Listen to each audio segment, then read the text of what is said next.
तर नमस्कार मंडळी, मी ऋषिकेश माने आणि स्वागत करतो तुमचं आर पी माने ब्लॉग्स आपल्या मराठी यूट्यूब चॅनलवर।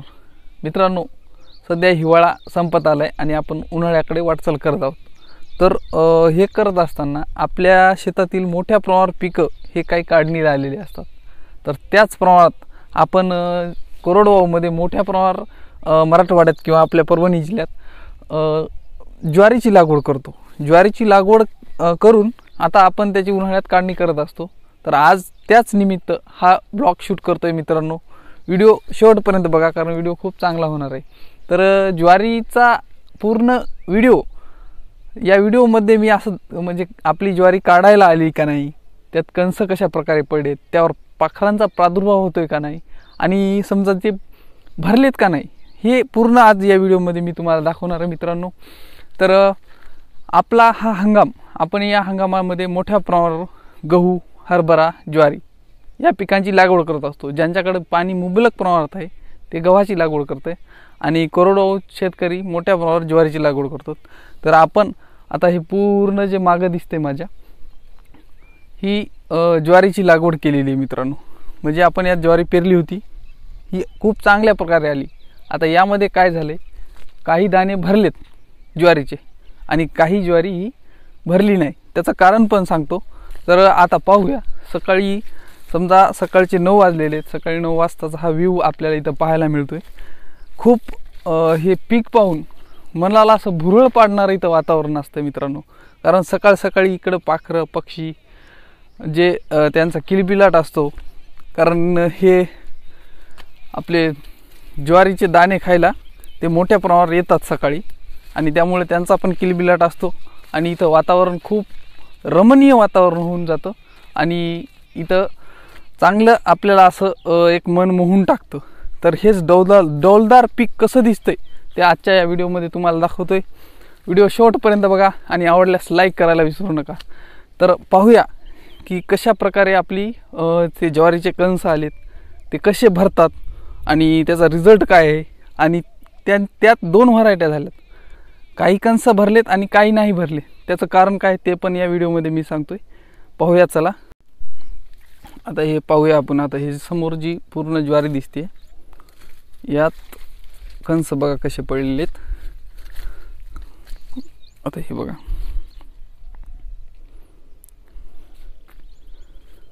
आणि हे बघा, हे थोडं कवळ्या प्रमाणात आहे आणि याची हे मोठ्या प्रमाणात झाले, म्हणजे मोठं झालेलं आहे।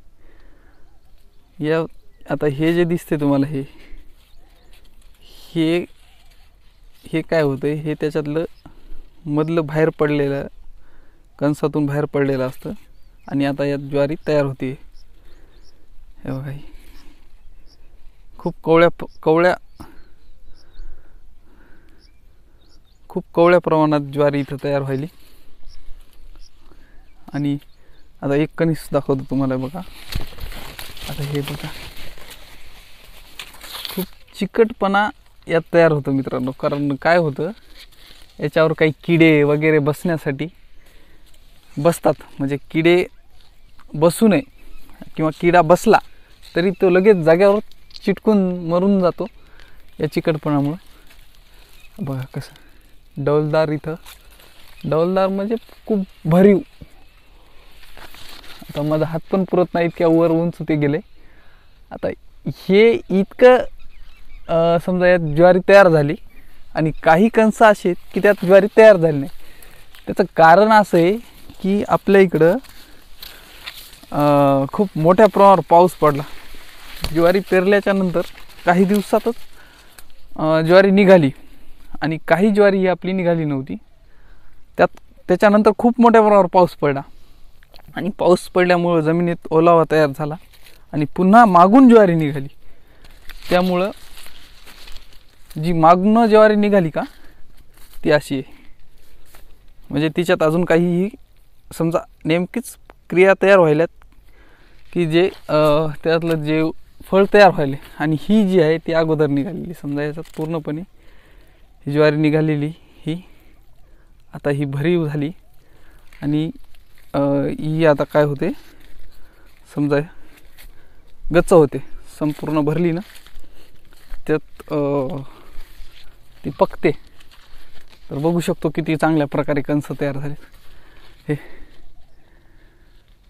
आणि खूपच रमणीय वातावरण आहे मित्रांनो इथं. जितकं पाहावं डोळ्याला अतिशय मोहून घेतं हे वातावरण.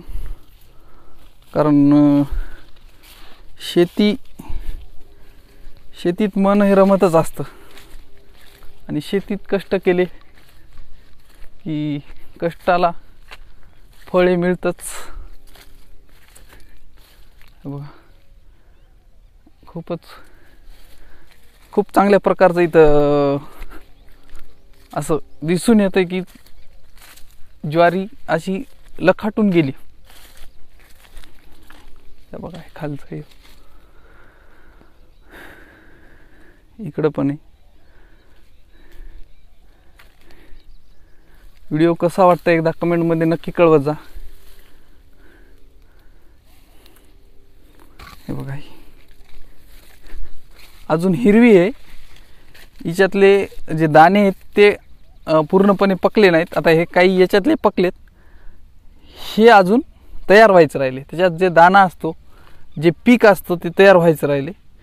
आणि ते पूर्णपणे तयार झालं की काय होतं, हे जे चिपाट आहे हे पूर्ण वाळून जातं. आणि याचं सगळ्यात महत्त्वाचं काम म्हणजे ढोरांसाठी कडबा. ज्वारी ही आपल्या शरीरासाठी जितक्या प्रमाणात आवश्यक असते त्याच प्रमाणात हा याचा जे कडबा निघते ढोरांसाठी अतिशय उपयुक्त असते. आणि त्यामुळेच मोठ्या प्रमाणावर आपल्या इकडं जे जनावरं असतात त्यांना खाण्यासाठी ज्वारीची लागवड केली जाते.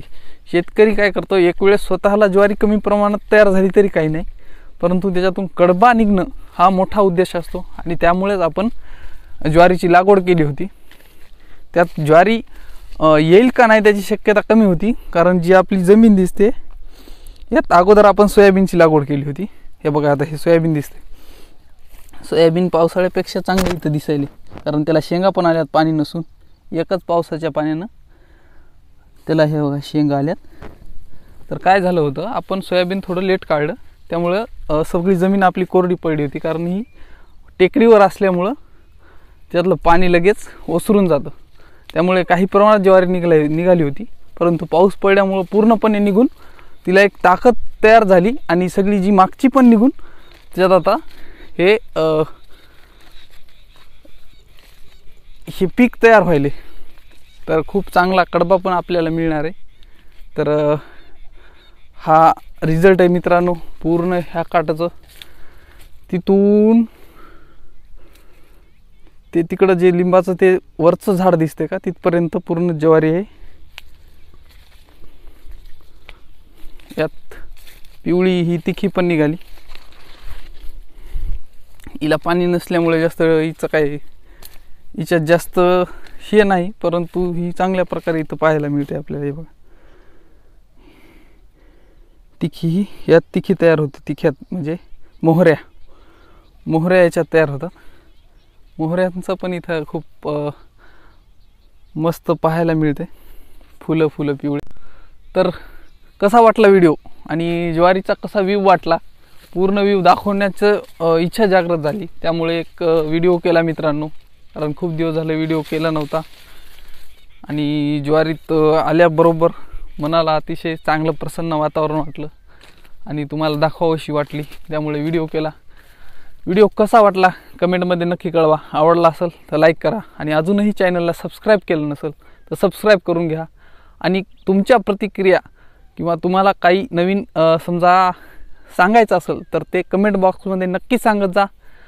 भेटूया पुढच्या व्हिडिओमध्ये. तोपर्यंत जय हिंद, जय महाराष्ट्र.